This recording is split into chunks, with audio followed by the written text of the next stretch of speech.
જી Sanjay Rathod, Surat માનદાતા group પ્રમુખ. સંજયભાઈ, શું રજૂઆત લઈને આવ્યા, કોના માટે લઈને આવ્યા છો? રજૂ અમારા સરખેજ આશ્રમ ઋષિ ભારતી બાપુના વિશે જે કીર્તિ પટેલ જે અભદ્ર વાણીનો પ્રયોગ કર્યો છે ને બાપુના વિશે જે અભદ્ર વાણી કરી છે એના ઉપર ગુનાહિત પ્રવૃત્તિઓ જે કરી છે એના વિશે અમે કમિશનર સાહેબને રજૂઆત કરી છે ને એની ઉપર ગુનો દાખલ કરવા માંગીએ છીએ. તે પ્રકારે કીર્તિ પટેલ વોન્ટેડ છે, એના પ્રકારે તેઓ વિડીયો કીર્તિ પટેલ આગળ પણ ઘણા ગુનાઓમાં આખા ગુજરાતને ખબર છે કીર્તિ પટેલ શું છે.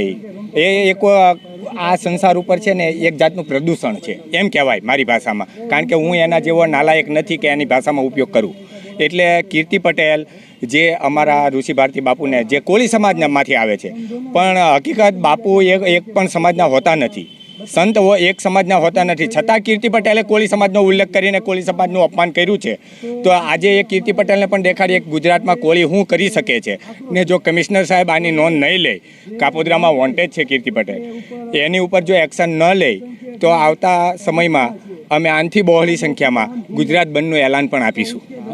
મારું નામ ચિરાગ ઝાલા, યુવા કોળી એકતા સંગઠન. રજૂઆત કોના માટે અને કોના વિરુદ્ધ લઈને આવ્યા? આજે જેની ઉપર 18 ગુનાઓ છે, બરાબર, તે આરોપીઓ દ્વારા માન્ય શ્રી મહામંડલેશ્વર ઋષિ ભારતી બાપુને જે બદનામ કરવામાં આવ્યા છે, બરાબર. જો આરોપી થઈ ખુલ્લેઆમ ઘૂમતા હોય, એક વોન્ટેડ છે જેની ઉપર બીજા ઉપર પછી ગુના છે, બરાબર, તો એ આરોપીઓ જ્યારે ખુલ્લેઆમ ઘૂમે છે અને ગુજરાતની અસ્મિતા, કાયદો અને વ્યવસ્થા ખોળવાનું કામ કરે છે.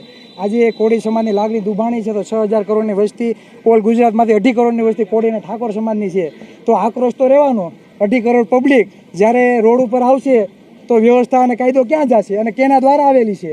તો જેના નિવેદનોથી એટલું બધું જો વાતાવરણ ખરાબ થતું હોય ગુજરાતનું, તો આ રાજ્યના ગૃહમંત્રીને પણ ખબર પડવી જોઈએ, મુખ્યમંત્રીને પણ ખબર પડવી જોઈએ કે તમારા શાસન દરમિયાન આ શું થઈ રહ્યું છે. તો આ બંને આરોપીને કાયદાકીય રીતે કેટલા ગુનાઓ દાખલ છે તે, અને જ્યારે એ લોકો ગયા છે તો પોલીસ પ્રોટેક્શન આ હતા, ગાર્ડ હતા, આ બધા સીસીટીવી ફૂટેજ, કોલ રેકોર્ડિંગ, આ બધું પ્રી પ્લાનિંગ સાથે થયું હોય એવું અમારું માનવું છે. તો સઘન તપાસ કરવામાં આવે અને આમાં જે પણ વ્યક્તિઓ સંડોયેલા હોય તેના ઉપર કાયદેસરની કાર્યવાહી. આમાં ઋષિ ભારતી બાપુને જે રૂમ એનો હતો નહીં, બરાબર, જે એક મહિલા સાધ્વીનો હતો, એ રૂમ ખોલી અને એવું બતાવે છે કે સાધુને મહિલા સાથે સંબંધ છે ને આવું કરે છે. આ બધી પાયા વિહોણી વાત છે. આની સઘન કાયદાકીય પ્રવૃત્તિ તપાસ થવી જોઈએ. કીર્તિ પટેલ અને ગુનાઓ વોન્ટેડ છે અને આ પ્રકારે વિડીયો સોશિયલ મીડિયા મૂકીને બદનામ કરો, આ તો ગુજરાતની પોલીસને જોવું જોઈએ. જેના ઉપર જે વોન્ટેડ જાહેર છે તો ગુજરાતની પોલીસને હું તો કહું કે એ શંકાના દાયરામાં છે, બરાબર. તો એને આ વિષય તપાસની છે અને ખાસ કરીને Kapodra police station, Surat police સ્ટેશનના કમિશનરને પણ જાણ થાય કે કાપોદ્રા પોલીસ સ્ટેશનમાં ફરિયાદ છે તો અત્યાર લગી કેમ ભાઈ આ ફરે છે, બરાબર.